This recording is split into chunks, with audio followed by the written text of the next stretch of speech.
Hello and welcome. You're watching the Right to be Heard election special. We are broadcasting from Bangalore, and all through this week we'll be focusing on the Karnataka elections, the Deccan War, and the issues that are shaping and driving the assembly elections in this crucial battleground state. Over the next 1 hour, I will be joined by some of the most prominent citizens of Bangalore and also representatives from each of the four major political parties, and they will share their successes, their failures, and their vision for the state going forward. I want to introduce my panel for the show, beginning with the immediate right, Nirmala Sitharaman, national spokesperson for the BJP, Rajiv Gowda, representing the Congress party, Danish Ali from the JDS, Dhananjay Kumar, the new entrant into the fray, representing Mr. Yediyurappa's KJP. Thank you all very much for joining us on this program. Also, this is one of the first few occasions where we've seen concerned citizens, also industrialists, get together and play an active role in shaping the agenda for the assembly elections. One of Bangalore's most famous faces, Mohandas Pai, is joining us on this program. Kiran Mazumdar Shaw, thank you very much. Headlines to this election special, image consultant Harish Bijur is with us on this program. Srivatsa Krishna, IAS officer, speaking here in his individual capacity, always likes adding that caveat so that he doesn't get into trouble any later. Gauri Lankesh, one of the state's foremost political commentators. Welcome to all of you. I want to lay out the rules of engagement. In the beginning, each of the parties and their representatives will lay out what's happened in the last 5 years, and then we will shift our attention to what happens going forward. I want to ask the first question to Nirmala Sitharaman. Ma'am, the common perception as you travel across Karnataka is that the BJP has betrayed the mandate that Mr. Yediyurappa got. Overwhelming mandate, your first southern bastion, the goodwill that your party had in the last elections, you haven't been able to fulfill that. I'm not sure I'll agree with that. Although I'll even at the start concede that in some respects, as regards the party matters, we could have handled it much better. But we have not allowed that to make governance suffer. In fact, the 5 years, if you compare it with, let's say, the 50 years of non-BJP rule, largely Congress rule, I think within 5 years, the BJP not only has kept its promise, which was given in the election manifesto when we went for the polls, but also has come up with a lot of out-of-box thinking in terms of governing the state. One in a very important measure, I would say, is the way in which the BJP responded to the drought-affected districts in spite of asking for funds about 1100 crores from the center. The money came late, but we didn't allow that to make the people of that district, those districts suffer. Nearly 2,000 crores were spent for improving the water supply and so on. Professor Rajiv Gowda, the BJP says, yes, there's been political mismanagement, but that hasn't impacted governance. They believe they've done more in the last 5 years than your party has in the past 3. The BJP in the last 5 years has done more to destroy the ethos of Karnataka, whether it is the depths of corruption that they have displayed, or, Karnataka and the people of Karnataka are gentle people. We have a good self-image. We want to work hard, we want to work clean, we want to achieve and compete in global markets. And what we've seen in the last few years is we saw the rise of the Reddy brothers, who changed the boundaries of the state to loot our mineral wealth, not somebody else's, the people of Karnataka. We saw minister after minister, including Mr. Yediyurappa, end up in jail on various corruption charges, land grabbing and various other issues like that. We saw, when you look at, we are seeing a politicization of a national tragedy, right? Where the center certainly came in and helped, and we were everyone was united in the state in terms of trying to, provide relief to the drought-affected region. Essentially, what we've seen is a real horror in the last 5 years. Everyone, it's thanks to a strong Lokayukta, thanks to a strong opposition, that we've actually managed to turn things around. Otherwise, the people of Karnataka have been looking and saying, where are we going? Is this state of Karnataka, right? And so that's been the kind of situation that the BJP landed us in. They didn't come here as a natural party. They came in because of, Kumaraswamy and Devegowda's betrayal. They came in because of a caste realignment, and there was no long-term mandate for them. It's just that they had a unique opportunity, which they blew. A lot of the baggage, we'll take it up one by one. A lot of the baggage that the BJP carries into these assembly elections is on account of the misgovernance of Mr. Yediyurappa. While he was chief minister, he had a fabulous mandate, but despite the caste backing, he didn't seem to emerge as an administrator, Mr. Dhananjay Kumar, as a governor, as a man who could rule a cosmopolitan state and take it into the future. Why did he flop so miserably? I don't agree with you, Rahul. I would definitely take credit for the best administration ever Karnataka had seen under Mr. Yediyurappa. Everybody is laughing at your claim. I would like to, pardon me? Everybody is laughing at your claim. Fine. They have the right to laugh. But I am sure I would be in a position to convince them. I would like to, split the administration into three parts. That is administration under Yediyurappa's chief ministership, then of 11 months of Sadanan Gowda, and later on 11-12 months of Mr. Jagdish Shettar. I can tell you there has been a tremendous economic transformation. You know, when Yediyurappa took over, the total income that was coming to the kitty, government kitty, was 30,000 crores. By the time Yediyurappa left the chair, he could take it to 1,12,000 crores without imposing any fresh tax. That is how Karnataka could see tremendous growth. Danish Ali, you know, it was a betrayal by Deva Gowda and Kumaraswamy that gave Yediyurappa the sympathy that propelled him to power.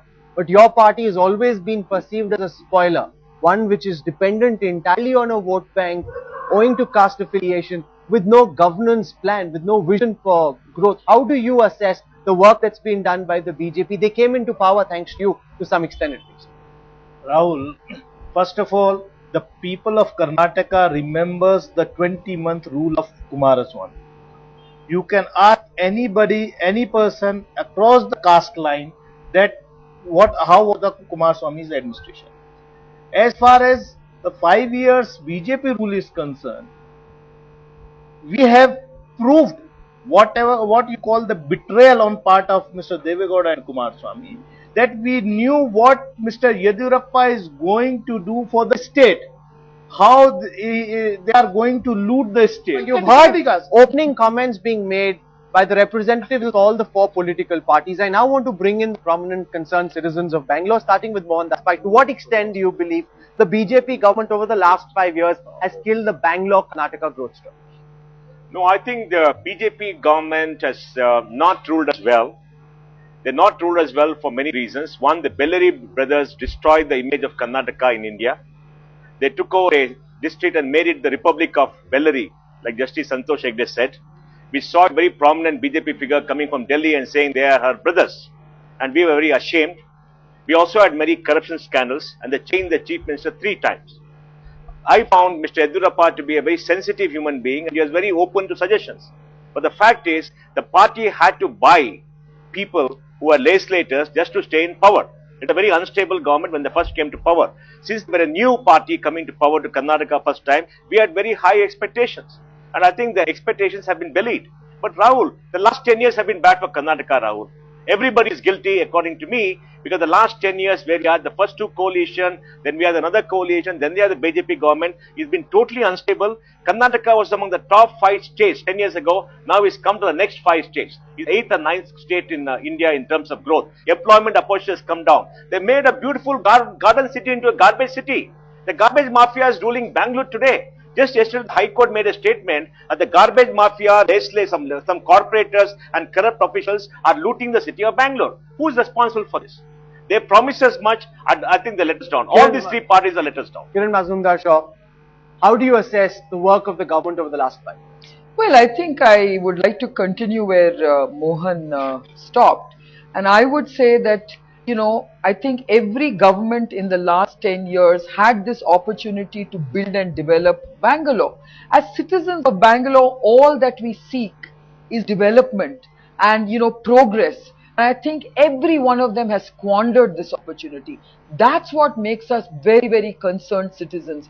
That's why we started the Bangalore Political Action Committee to actually say, how do we reclaim Bangalore? I mean, Bangalore was a very progressive, developed, well-governed city. What have we done to this city? That's where we are starting from. And according to me, every political party has to question themselves as to why did they let this happen. you know, everything that we've heard right now, it is a blame game, but believe me, every one of the parties that you're asking questions to is guilty. So I really believe that this is a time for us citizens to stand up, do something and reclaim Bangalore, because we want governance. We want better politicians, we want better politics, and at the base of it all, it is about making sure that we rid ourselves of corruption and illicit money that is financing all of this, starting with the Bellary Harish brothers Biju. episode. You know, I think everything that we've heard from across the political spectrum, so ably represented by each of the four parties, is absolutely true and representative of the Nataka of Karnataka politics, as I call it. If you really look at it, we have had drama. This has been a state that has represented drama for the last 5 plus 2 years, which is 7 years. And I think a time has come now when people, you know, Bangalore and Karnataka has a 7-year itch at this point of time. We are tired of this, drama. And I do believe it all starts with instability. I think unstable politics is what's, done us in. And unstable politics starting with a government which fell and then gave way to the government of Mr. Yediyurappa and his team, and subsequently 2 other chief ministers who came by. I think this is all about unstable politics. Trivats Krishna believes that too much is made of this gloom and doom, and that actually there has been work done on the governance front in the last 5 years, because you could be in a minority or one, because if you look at what people on the street are saying, there is a sense of despondency and failure. Let me answer that with 2 factoids. Factoid number 1, July 2012, the UN World Conservation Society declared the Western Ghats as a UN heritage site. Countries lobby over months, over years, to get it declared, to get any monument declared. And it's a matter of great honor for our country. I can't answer this directly. Our entire political class in the assembly passed a unanimous resolution condemning it, wrote to the government of India asking them to withdraw. Can you imagine? The world recognizes the Western Ghats, and the entire assembly, I'm not singling out a political party, under pressure from various lobbies, wrote to the government saying, no, we don't want UN World Heritage status. We are happy where we are. Point number 1, which should tell you a little bit about the political drama which has been happening. Point number 2, a government committee headed by an outstanding IAS officer called V. Balasubramaniam went into encroachment of government land in Bangalore. Out of the 150,000 acres of government land in Bangalore, 80,000 acres, more than half, is encroached. What does the government do? It decides to disband the committee. So I think I can answer the first part of your question by these 2 factors. Having said that, I agree with Nirmala Sitaram. There are 4 or 5 things this government has done which is lost under this overall pall of gloom. Number 1, when the government took over, Metro Rail was not happening. It was a shut project. Metro Rail in the last 5 years has already added 7 kilometers, 14 kilometers going to be added by August. Thanks again to one outstanding officer with political support, N. Sivasailam. Likewise, commercial taxes. We have traders going every day to commercial tax offices, which is where maximum number of rent seeking and corruption happens. 1.5 lakh traders visit commercial tax offices every day. Thanks to this project called E-Sugam, again by an outstanding officer, Pradeep Karola, that is today down to 0. I want to hear from Gauri Lanka. First, what Nirmala claimed, okay, when the BJP came to power, she said it was pro-farmers, but when farmers were asking for seeds and manure, instead of attending to farmers' needs, BJP government was busy buying legislators, and it killed 2 farmers, okay, in police firing. And she claimed in the floods, the BJP government has done a lot, ma'am. To this day, hundreds of people are living without a roof on their heads, okay. Whatever people projects that has happened has gone into corruption. That's it. And Rajiv Gowda, sorry, what was your Congress doing for 5 years? It just waited for BJP to self-destruct. Other than the one Padayatra from Bangalore to Bellary under Siddaramaia's leadership, Congress was just sitting like a nincompoop. And Janata Dal was the only one which did any opposition work, but then because of its certain limitations, it couldn't go any further. And Mr. Dhananjay Kumar claimed that under Yediyurappa the power situation was so good, but I remember that Ishwarappa was very pissed off with Yediyurappa because the power situation was so bad. That's precisely why Yediyurappa had given Ishwarappa the power portfolio. So the sense that's emerged in the first round of comments by all our guests is that the state has been let down by those in power, that even a state like Bihar is now making rapid progress in climbing up the charts. In Karnataka, which was already well poised on the charts, is actually coming down. Instead of governance, Nirmala Sitharaman, the people believe that there's been more natak in Karnataka than governance in Karnataka. See, I can't certainly say perceptions are wrong. They can have basis for perception. But I don't think the kind of criticism I can take one-on-one, but the fact remains, on the 1600 megawatt project somewhere near Raichur, and also on the 1600 megawatt project, which was very thoughtfully started off even in Chhattisgarh, just so at the pit head, if this whole project is launched, you will save on the transport cost and Karnataka will get over the problem. Rajiv Gowda, while the BJP has had its problems, the Congress has actually allowed the BJP to self-destruct. You haven't done anything to give the people of Karnataka a different vision. Past experience isn't much to inspire confidence, and even now, the party seems very confused. It isn't as if you're marching ahead with purpose, with a plan, with a roadmap, which will enthuse the people of Karnataka and get them to vote for you. Hardly, Rahul. That's not the case at all. When the people of Karnataka look back at Congress administrations, the 5 years when S.M. Krishna ruled the state, we saw a tremendous progress. We saw Bangalore arrive on the global map. So that was the kind of image that was created, that was the kind of investment that came in, the intellectual capital of India. You know, those sorts of things happened during a Congress regime. The only thing that went wrong for S.M. Krishna was nature. Drought after drought after drought, and that's what really created a bit of a problem. When people look back at Congress regimes earlier, the 7-8 years of Devaraj Arts, that was a period when you saw massive, we saw land to the tiller, we saw land reforms, we saw empowerment of backward castes, minorities, scheduled castes. You saw tremendous stability and growth, and inclusive growth at that. So basically, when the people of Karnataka look back, they see a Congress history of delivery. Let me get an independent perspective. This is what the Congress is harking back to. Look at S.M. Krishna, look at the work he did in Bangalore. If you get us into power once again, we will be able to bring back the glory days when Bangalore was considered the Silicon City of India. Rahul, let me first say the UPA government has discriminated against Karnataka for the last 10 years. We don't have any national highways like is being done in Tamil Nadu or Rajasthan. We are paying 1,000 crores for the railways to come up. The railways are not put up rise. When Karnataka is contributing 50%, in the drought they make us run around like beggars. They use our own money, and to give our own money back, they make us beggars. Our metro approvals are being held up in Delhi right now. We want the metro approval, and there's been no money coming to Bangalore despite exporting 1,35,000 crores. If not for the IT industry of India, our finance minister before the IMF asking for money. Because Bangalore is the most important idea, and Bangalore is what built the brand. And what have the UPA done? They have discriminated against Karnataka and against Bangalore for 10 years. Show me any record, show me any data, and I totally agree with Nimbala. 10 years. Rajiv Gowda must respond. Two. I don't know where he's coming from, because no, if you look at one thing the UPA government. One second, take the Jawaharlal Nehru National Urban Renewal Mission. That was that's inspired. For all India, that's not for Bangalore, my dear friend. That was inspired by people from Bangalore, and that is what has given all the buses that you see running around here are paid for by the central government. We have enough money for buses in Bangalore. Buses don't matter for Bangalore. Mohan, the UPA government. Don't give us crumbs. Don't give us crumbs. You're not beggars, Raji. Nobody needs crumbs. You're not beggars in Bangalore. Jawaharlal Nehru Urban Renewal Mission is applicable for all India. Cities. And that is because each state gives a tax component which goes, and as a due share, you get what you get. That is no favor done to Bangalore, which let him talk about railways, let him talk about national highways. Bangalore has exceptional requirements for which the BJP government has been asking center to help, which has not been coming through. If you look at the Article 371 for Northern Karnataka, the UPA government is the government that has come forward with that. Give us money like wait a minute. Money to us. The BJP state government. Send us money. No, let me. Since Professor Gowda raised this issue of 371, they passed the act under several requests and memorandums which have been given.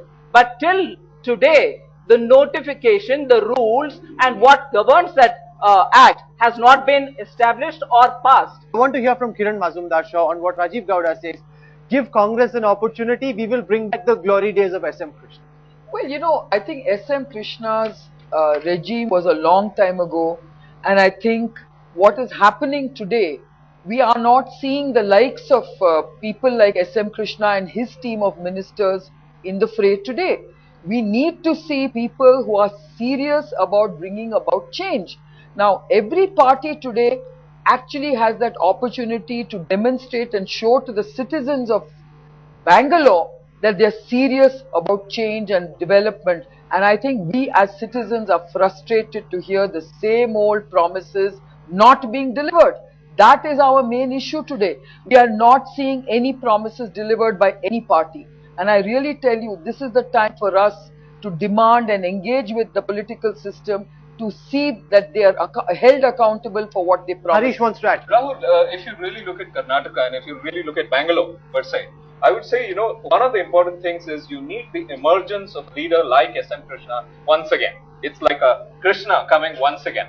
Now, if you really look at it, that's necessary. Unfortunately, when I look across at the pantheon of leaders across the Congress party, or for that matter, any other party around, I'm saying, that degree of affection for the urban masses, which are large today. Karnataka, 33% of Karnataka is urban today. That doesn't exist. And when it comes to corruption, I'm afraid, I've heard the debates all across, I'm afraid no old political party, which has been around for a while, can hold a candle on corruption at all. No old. By that I mean it could be the BJP, the Congress and the JDS. The only party that can hold a candle on corruption is possibly the Karnataka Janata Party. But they haven't had a chance. But they haven't had a chance. They don't have a candle. They haven't had a chance. Give them a chance and let's Rahul, see, they are claiming of Mr. S.M. Krishna's day. I think the IT industry people must realize it was Mr. Devegowda as a chief minister who asked the IT industry to come. He was the chief minister when he gave the 10 years tax exemption. 10 years, let them deny, 10 years tax exemption for the IT industry.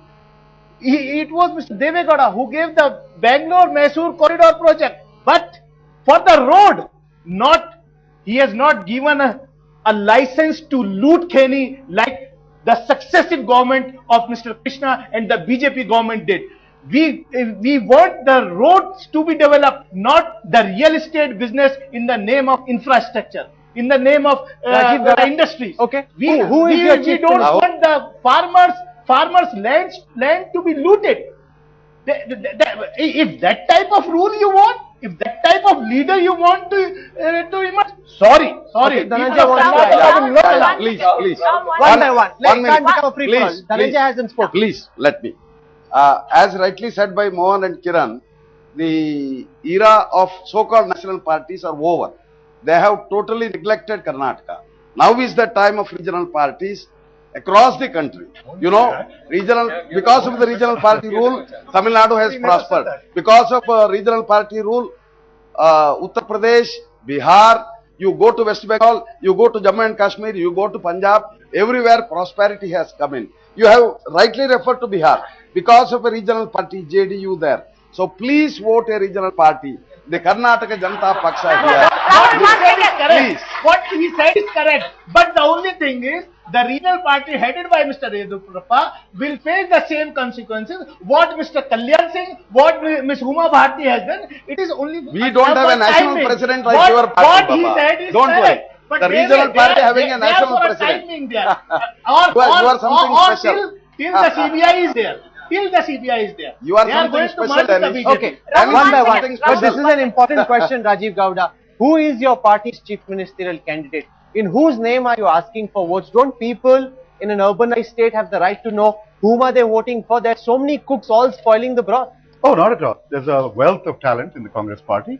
Lots of leaders, lots of people with tremendous That's the problem with them. We have lots of leaders. When you have lots of leaders, you have a wealth of talent. That's exactly what I'm saying. And we have an opportunity to test and see who is the one who is going to lead. Okay, Bangalore used to be one of the country's most livable cities. Now it is one of the country's most unlivable cities. Who's to blame for turning Bangalore into a civic nightmare? I want to ask this question first to Mohan Daspa. Rahul, the government's the last 10 years has turned Bangalore into a civic nightmare. Bangalore, the richest city in per capita terms in India. It has the largest number of expats in India, the largest number of PhDs in India, is India's only global city. Look at the garbage problem. For the last 10 years, the garbage mafia has been ruling. and all of them have been in government, and garbage clearance has not happened. The landfill is a mess. And even now, if you go to Bangalore, the debris across the streets in Bangalore, our footpaths are all broken, the roads are all broken, and we can't walk on the footpaths and people die. And who has done it? It's deteriorated the last 10 years, last 3 years have been terrible.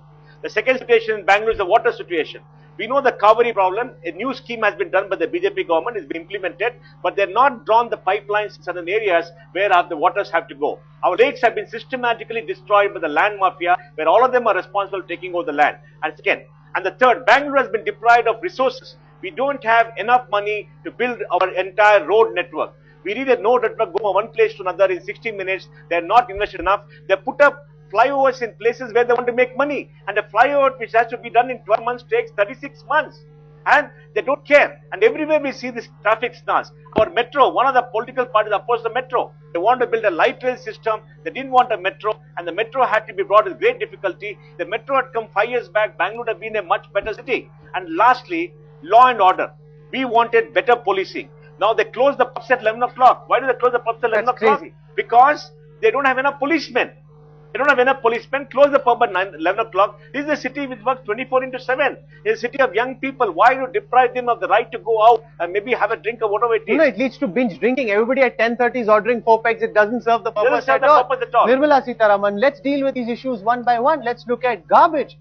It is shameful, madam, that there is garbage piled up all along the streets of Bangalore. This is the single biggest spectacular failure of your government. Well, it wasn't like this before. I think garbage particularly has been a definite trying task. There's no way in which I'm going to say, oh, we've done a good job. We certainly could have done better. So why didn't you do it? What stopped you? Nothing has stopped us. We've tried, but we could have done better is what I'm telling you. And Rahul, there are 2 deputy chief ministers right now, not just one chief minister, 2 deputy chief ministers, who's also a home minister, and still we get the new title of garbage city. That's the contribution. But it's really shameful, Harish Bijou, for Bangalore now, from Garden City to be called Garbage City. You know, Rahul, this is a price cities pay when they grow up, and Bangalore is a grown-up city. Unfortunately, when cities grow up, the governance structures also need to grow up with cities. Unfortunately, that is the gap. The city has grown up, issues have grown up, but the governance structure, system, way to manage hasn't grown because up. there was no plan, Nirmala Sitharaman. I'm not. Everyone was so focused on their caste loyalties, on keeping the party afloat, on Operation Kamla, that nobody really bothered to take care of Bangalore city. Well, I don't think that's true, Rahul, because funds do get allocated. There are different layers of administration when you're looking at a metropolitan mega city. So it is not as if there is no focus on it. We could have done better is a clear admission from my side. But that doesn't mean that because there was something else, there was no structure at all. There is a structure. But there are inherent built-in problems which we are struggling to, get out of. As Mohandas rightly said, it's not a problem which has happened overnight. It has been piling up, in a sense, not the junk, but the systemic Have they problem. tried hard enough, The systemic problem, the control of mafia, these are not things which happen overnight. It has got to be concerted attempt with the cooperation of the citizens. Only then can it be. Has the government tried hard enough? I think Bangalore is highly underinvested, and there hasn't been strong political will to really look at a garbage mafia in the way it should have been done. I think there are many issues in Bangalore which could have been done with strong political will. And I think we have reached an inflection point where citizens are saying enough is enough.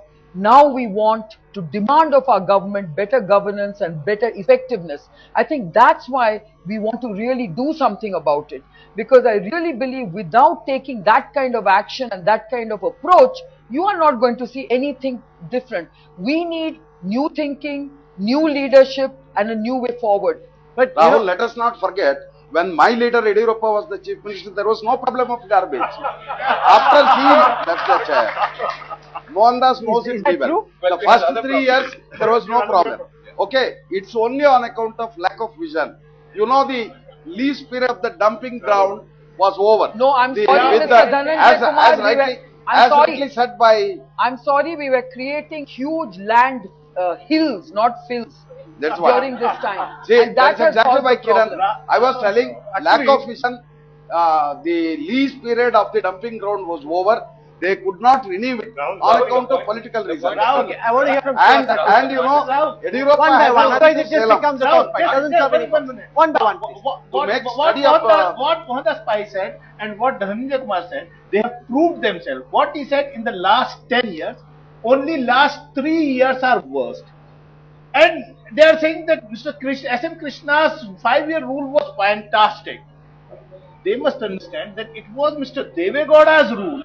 The Chief Minister, when he built the Bangalore, when he invited the IT industry, which has given the fruits in the next 5 years, during Krishna's rule. Danish make a claim, that is why he was made the Prime Minister of the country. When Mr. Kumaraswamy was But we Chief could not Minister, improve. when Mr. Kumaraswamy was Chief Minister for 2 years, that has continued These for the 3 years.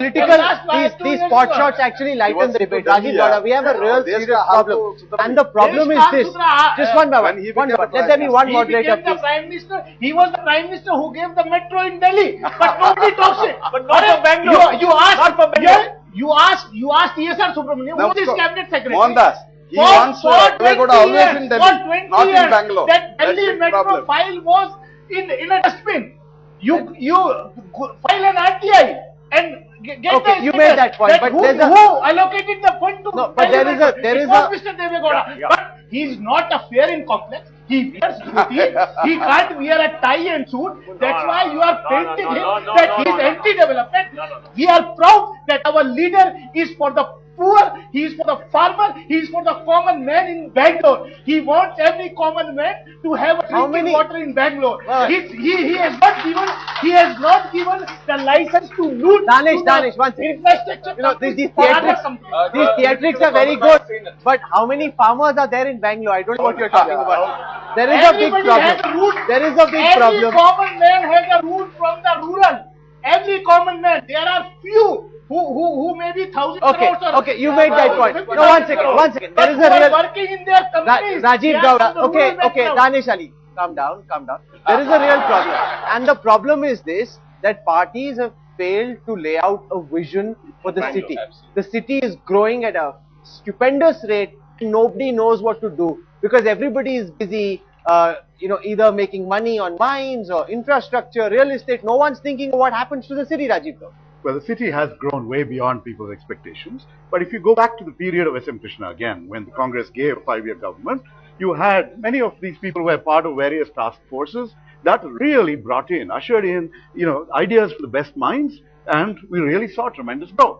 It's after that, as soon as we had the coalition government, that our same former Prime Minister basically decided to put a stop to any emphasis on Bangalore, and that really came in the way. But the issue of garbage is a very complicated issue. There is this whole garbage mafia. Even if I, as a citizen, separate my garbage at home, right, into various organic and other, the garbage mafia will actually mix it all up because they get paid by weight. Okay, Mohan, I want to respond to that. Yes. Rahul, what IAS officer has said about the land grabbing, to go into detail. No, this can't be about who starts shouting about this. This can't be about who starts shouting about this. 1 second. You please don't monopolize the debate. Give others an opportunity. Danish Ali, let's hear from, yes, make your point. One by one. All of them saying they're helpless before solving the garbage problem in Bangalore. How can they rule the state and solve the problems of 6 crore people if they can't solve the cleaning the city? They can't keep the city clean. What kind of government is this? Whether it's a Krishna government or any government, what kind of government is this? That's a very important point. This city gives 62% of Karnataka's GDP and about 66% of the taxes, and we deserve better leadership. Having said that, I'll give you one factoid again. There was a meeting recently of all the corporators where Rajiv Chandrasekhar, Rajya Sabha MP, proposed there should be greater transparency in the functioning of the BBMP. And out of the 198 corporators, they said, what will happen to us then? And because, for the first time, 1 out of 2 corporators is a real estate developer or a real estate broker. Yes. So if you have corporators of that kind, number one, there's a structural issue as well. The structural issue is Bangalore spends 12 to 15 rupees per capita per annum. 12 to 15 rupees per capita per annum for garbage collection. Obviously, your garbage won't be collected. Every city in the country, with the exception perhaps Mumbai, underspends on the budget. And Karnataka's Bangalore underspends by 76%. The norm, if adjusted, should be 948 rupees per capita per annum. We spend about 300. So quite obviously there is a deterioration in civic services, and it is not, there's a structural problem and there's a leadership problem. One point to the gentleman from JDS. I did not for a moment say I don't believe the distribution of dishonesty or honesty is distributed unequally between political parties. So the land grabbing, all the political parties are equally and onerously involved. When Mr. Kumaraswamy was the Chief Minister, he instituted a legislative committee. Let's try and use this opportunity. Which has gone into the land. One second, Danish Ali, I will not allow this. Danish Ali, you cannot interject like this. Danish Ali, it cannot be about who shouts the loudest. You must follow my rules, otherwise it doesn't make any sense. I want to use this also to help people decide who they wish to vote for. So I'm going to give about a minute and a half to all our 4 political parties to lay out their vision for the next 5 years. If you were to be elected to power, madam, what would your party promise to the city of Bangalore in terms of improving civic infrastructure, all the problems that we've discussed? What will you do to ease them, to solve them? Nirmala Sitharaman goes Not just first. Bangalore. For Karnataka, the manifesto of BJP which has been released has very clearly explained the kind of things that we would do. A lot of this was in the previous manifesto also, didn't get delivered. Doesn't give people No, much absolutely hope and not. I don't agree with you giving a sweeping statement like that. Point on point I can answer about what was mentioned in the last manifesto and what is mentioned now as to how much has been achieved. In fact, since the points have come earlier, I would like to say this. The coalition government with JDS... Why don't you answer my question? In the process of answering your question, I'll have to say this. Would you allow me? In the coalition government with the JDS, the ministries and the departments which worked well were very clearly those in which the BJP ministers were there. And that is why, after the coalition collapsed, when the election happened again, BJP got elected because the people of Karnataka realized that the intentions and the commitment to development was much better with the BJP. And the point, therefore, when Dhananjay ji was speaking, and also when the Congress and the JDS representative was speaking, it is just not the individuals. The party which is open and committed to governance, good governance, is the one which can deliver with good leaders. There's a lot also. of nitpicking and pot shots. No. About 1 minute. Hear me out. Hear me out. Here's the question that you must answer. The question is, we're in Bangalore. We're seeing all around the city. The city is in a mess. I'd like to know from you, madam, do you have a vision? What will you do to improve the city? If you just come to the point. This is necessary, Rahul. I don't think you can dissect a political argument and say, come to my question, answer it and finish it off. These are points which are You have an answer to the question. I have an answer to that question. I've also got answers for those false allegations which have been thrown at us.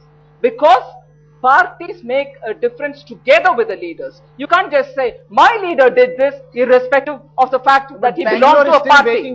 Bangalore, yes. I had started by saying that there was a legislation which we had signed to make people's participation and better governance as the main agenda for Bangalore, which could have really been passed if only we had the time, we could have done it, and we will be committed to 5 years. No, 5 years together with starting the regular infrastructure building and so on. So it is not as if you come day one and do it when your layers are not ready to take a reform like that. The layers have been laid in terms of better infrastructure. Yes, on garbage there is an issue which we would definitely be able to address, and even now I would appeal to the people. Answer the specific question. Specific is legislation that I have referred to you, where with the legislation which gives more power to the local municipal authorities and also with people's participation, a better managed mega city of Bangalore would emerge. Water also has a plan in it, and in the way in which BJP has been talking about water resources, linking of local rivers, local ponds, we will solve the problem of Bangalore. Gauri Lankesh doesn't believe that's possible. Why is that? Belief is a different thing, because there's an argument which has got to be I'll get one of our experts to respond to all of what you say. No. As Pai said, it's just all talk. They have had 5 years, they haven't done anything. And we were talking about the image of Bangalore or image of Karnataka. I would just like to point out, and you mentioned Bihar in passing, but please let's not insult Bihar. Okay, Karnataka, we have performed under BJP. Karnataka's image has sort of really gone very high. Bihar did not have 3 ministers watching blue film in the assembly. Bihar did not have a chief minister or 3 or 4 ministers go to jail on corruption charges. Bihar did not have an MLA who was caught having an extramarital relationship for which he was given a minister's post. Bihar did not have a minister accused of rape, molestation of a woman, okay, and go to jail for that.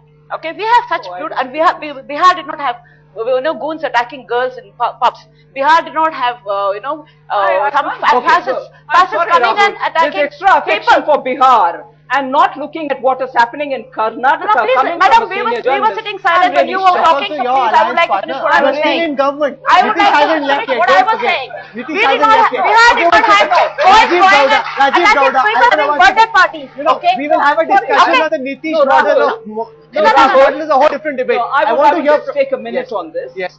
When I say extra affection for Bihar, it's not to say my government, the alliance government, NDA government. You didn't forget it's still your government, right? I'm sorry, I don't even want to take it seriously. But the arguments which are being given by a senior journalist here are not taking into consideration the points that I've mentioned about what we've done here. I think you should balance arguments and then yes. Okay, Rajiv Gowda, what's your plan for Bangalore? I want one by one. Another thing you said, you have not given tickets to corrupt people. Okay, Krishnaiah Shetty has been accused of corruption. He's been jailed, and instead of giving him a ticket, BJP offers his wife a ticket, and when she says no, are you saying the wife is also equally corrupt? Are you alleging that? Are you denying a woman cannot be ticketed? No. Are you saying? One by one. This is getting detailed. I'm sorry. One second. This is an allegation on which I will definitely like to respond. Being a woman and being also a woman who is charging this, are we suggesting therefore that wives, just because they happen to be wives of somebody who's alleged of a particular kind, could not be given a ticket? I'm not saying that. Okay, I'm not saying that. Let's move forward. Let's move forward. Let's move forward. One second.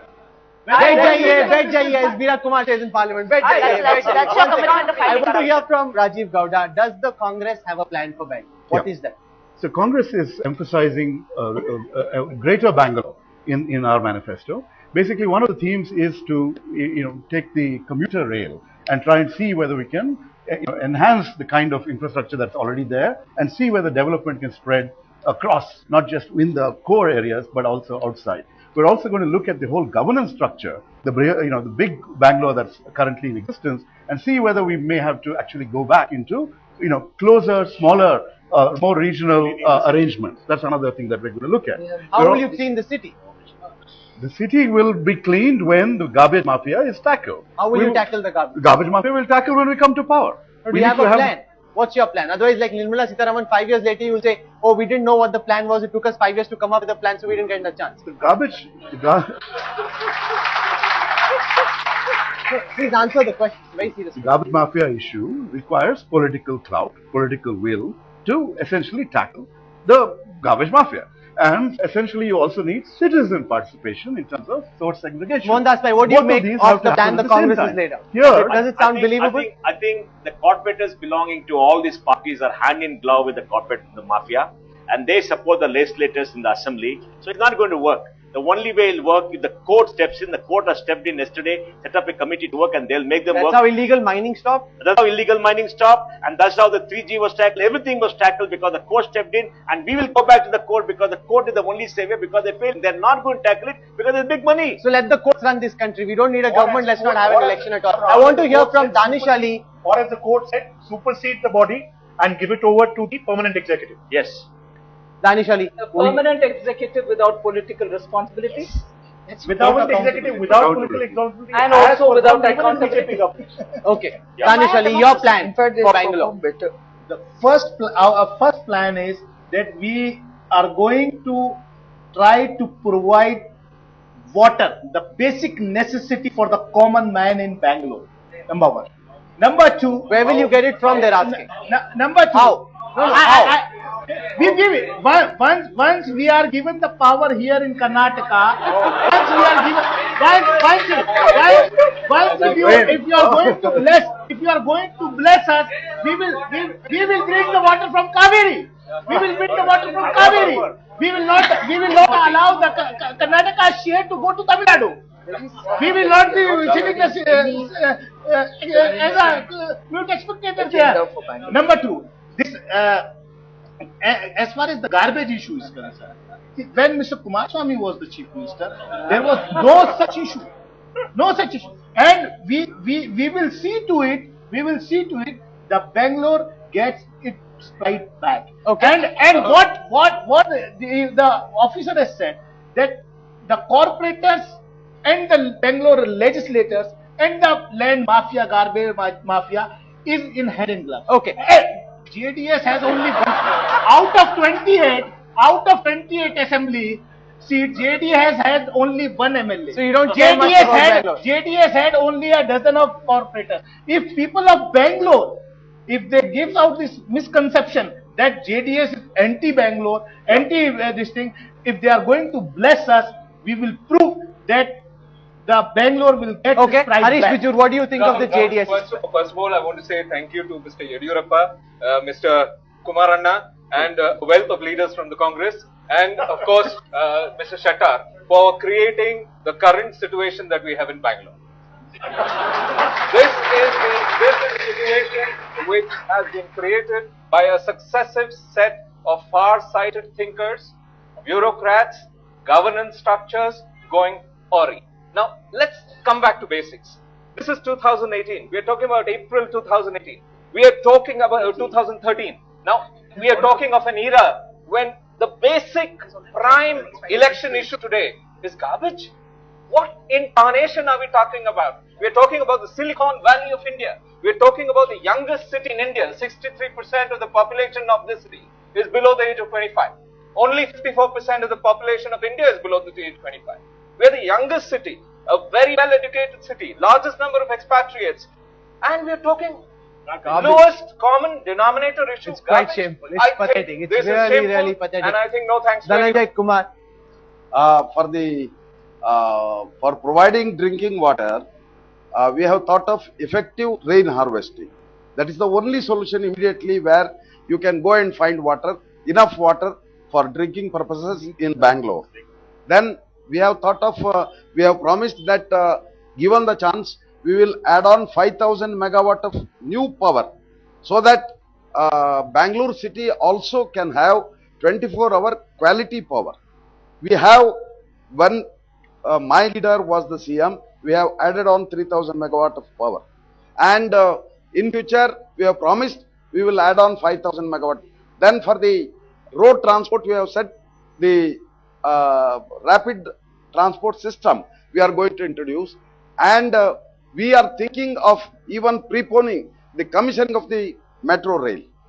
Okay. We will provide enough money. Does the KGP we plan find money.